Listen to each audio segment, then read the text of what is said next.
درود میگم به همه اون عزیزانی که این لحظه ها با آزادی ویدیو کانال رادیو آزادی در یوتیوب پیوستند. بازم در آغاز یک روز نو من شعله گل خوجه هستم در روبروی شما. امروز 17 نوامبر است، روز شنبه، و امیدوارم که روز استراحت خود را خوب شروع کرده باشید و چند دقیقتون را چون همیشه به رادیو آزادی و به شنیدن خبرهای تازه میبخشید. خب من شروع میکنم از آن که دیروز در حضور پرزیدنت تاجیکستان و نمایندگان کشورهای مختلف چرخه اول روغن به کار انداخته شد. امام علی رحمان هنگام سخنرانی در این مراسم نیروگاه روغن را عامل مهمترین پیشرفت اقتصادی و اجتماعی کشور و زندگی آسوده مردم دانست. او گفت با فعال کردن چرخه نخستین نیروگاه روغن تاجیکستان به اجرای یکی از هدفهای استراتژیکیش نزدیک شده است. ضمن پخش مستقیم از این مراسم در آزادی ویدیو کانال ما در یوتیوب دسترس است و شما میتوانید این لحظه های تاریخ را بدون تحریر تماشا کنید. دوستان کل تاجیکستان پرونده سید مومن اسلامов مفتش بازرسی دولتی اتومبیل شهر کولوب را که گمانبر مرگ نورس در پی صدمه اتومبیلی دانسته میشد تفتیش را از سر نو آغاز میکند. ماه ایولی امسال دوستانی گفته بود بعد تشخیص دوباره مرکز تشخیص طبی دادگاه ولایت ختلان خلاصه داد که سید مومن اسلامov امکان پیشگیری از صدمه را نداشت و او را بیگناه اعلام کرد. نسبت به سید مومن اسلامov پرونده باز نگردید ولی او را از کار راندند. 2 هفته قبل دوستان کل تاجیکستان پرونده سنجیده دوستان شهر کولوب و منطقه را بکار کرده پرونده را به دوش دوستان ولایت سپارید. خانواده فردوس حلیمov نورس هلاک شده در صحبت با رادیو آزادی گفتند که دوستان ولایت آنها را دعوت کرده از سر نو بیانات گرفتند. فردوس حلیمov ساکن شهر کولوب شب 13 فوریه امسال زیر چرخ ماشین مفتش بدعه ماند و بعد رسیدن به بیمارستان جان داد. لحظه های صدمه طریق دوربین های نظارتی ثبت شده. بعضی از پارچه های آن چند روز پس از وقوع حادثه دسترس رادیو آزادی نیز گردیده بود. این پرونده را حالا دوستانی کل در حال از نو به بررسی گرفت که ساکنان میگویند که این افراد از منصب خود سوء استفاده کرده حرکت ماشین را چند دقیقه تبدیلشان خواست بلند میکنند و در پی صدمه هم از آب مثل سید مومن اسلامov خشک میبرند. خب میرویم به شمال تاجیکستان. دوستانی شهر خوجند مرکز ولایت سوخت علیه یک گروهی که به تقسیم غیرقانونی زمین متهم میشوند پرونده باز کرده است. این گروه از برخی منصبداران اداره زمین شهر خوجند و میانروها عبارت است. دوستانی شهر خوجند اعضای این گروه را به غیرقانونی دادن قطعه زمین، ساختکاری حجت‌ها و قلابی ایبدار میدونند. همصحبت‌های نزدیک به تفتیشات میگن در دایره این پرونده عین زمان علی احمدov پدر منیر احمدov یک کارمند اداره زمینی شهر خوجند بازداشت شده است.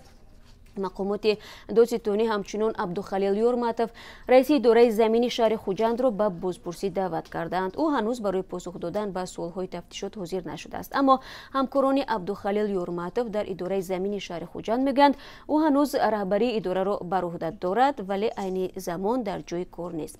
در ضمن عبدالخلیل یورماتov 2 سال قبل یعنی سال 2016 نیز در دایره پرونده مافیای زمین فروشان بازپرسی شده بود. آن زمان 33 جبر دیده علیه مسئولان حکومت شهر خوجند و کارمندان اداره زمینی شهر به دادستانی شکایت برده بودند. بنا به گفته مقامات تفتیشات مسئولان مربوط به تقسیمات زمین در خوجند از هر یک جبر دیده برای جدا کردن پارچه زمین از 7 تا 14 هزار دلار حق گرفتند که در مجموع 460 هزار دلار را تشکیل داده است. در دایره این پرونده خورشید اومدقولov یک مسئول اداره زمین شهر خوجند جریمه و معین منصورov نامیانرو به 12.5 سال زندان محکوم شد. زمین فروشی مقامات محلی یک مایه اساسی شکایت مردم در تاجیکستان به شمار می رود. بسیاری ها میگویند بدون پرداخت رشوه گرفتن قطعه زمین تقریبا ناممکن شده است. مقامات تفتیشاتی درباره آشکار و بازداشت شدن افراد داخل در قضیه های زمین فروشی پیوسته گزارش میدهند. بنا به اطلاع دوستانی کل تاجیکستان تنها در سال 2017 مقامات حفظی حقوق قریب 1000 جنایت مربوط به تقسیم غیرقانونی زمین، اشغال خودسرانه و ساختمان غیرقانونی را ثبت کردند. در دوشنبه مرکز امداد جبردیدگان خشونت خانوادگی سازمان داده می شود که می توان به آن به واسطه تماس مستقیم پیوست شده مصلحت گرفت. این لایحه بنیاد اوراسیای آسیای مرکزی است و طریق رقم 1313 شهروندانی که تحت فشار روانی و جسمانی قرار گرفتند می توانند درباره مشکلاتشان صحبت کنند. تماس از همه شرکت‌های موبیل بین رقم رایگان بوده است. در این مرکز به ساکنان مصلحتی حقوقی و روانی پیشنهاد می کنند. همچنین مراجعت کنندگان شوندگان میتوانند کمک‌های حقوقی و روانی بگیرند. مرکز زیر اداره کمیته کار با زنان فعالیت کرده آن را قسما اتحادیه اروپا مبلغ گذاری خواهد کرد. گفته می شود مقصد راه‌اندازی این طرح تحکیم حقوق انسان و برابری گندری در سراسر کشور است. در دوشنبه بعضی از زنان و دختران برای حمایت خود از حمله دزدان و اوباشان و دستدرازی برخی مردان واسطه‌های دفاع از جمله الکتروشوکر و یا بالونچه‌های گازی استفاده می‌کنند. استفاده واسطه‌های خود دفاع میان زنان تاجیک معمول نبود، ولی برخی زنانی که تا دیر در کار می‌مانند و یا به فروش جواهرات و دیگر مال‌های گران ارزش مشغولند ترجیح می‌دهند با خود وسایل مخصوص خود دفاعی داشته باشند. حتی برخی از دخترهای جوان برای پیدا کردن چنین تجهیزات در شبکه‌های اجتماعی اعلان می‌نویسند و از فروشگاه‌های اینترنتی آن را فرمایش می‌دهند. برخی می‌گویند می‌خواهند با داشتن این وسایل از مردان بدرفتار خود را حمایت کنند. ضرب دهنده برقی و بالونچه‌های گازی سلاح خود اداره کننده محافظتی بوده ضد آدمان و حیوان‌های خشن استفاده می‌شود. حملگر را تا 15 دقیقه بیهوش میکند و در این فرصت امکان پناه بردن و یا کسی را به کمک دعوت کردن وجود دارد. استفاده از چنین تجهیزات در تاجیکستان منع نیست و ساکنان با اجازت میتوانند آن را با خود بگردانند.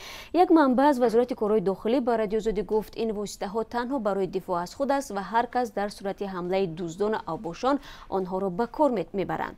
در تاجیکستان فروش سلاح منع است و آنهایی که میخواهند صاحب وسیله های قانونی خود دفاعی باشند معمولا این گونه تجهیزات را توسط دوستان و اینترنت مغازه ها از خارج کشور دسترس میکنند.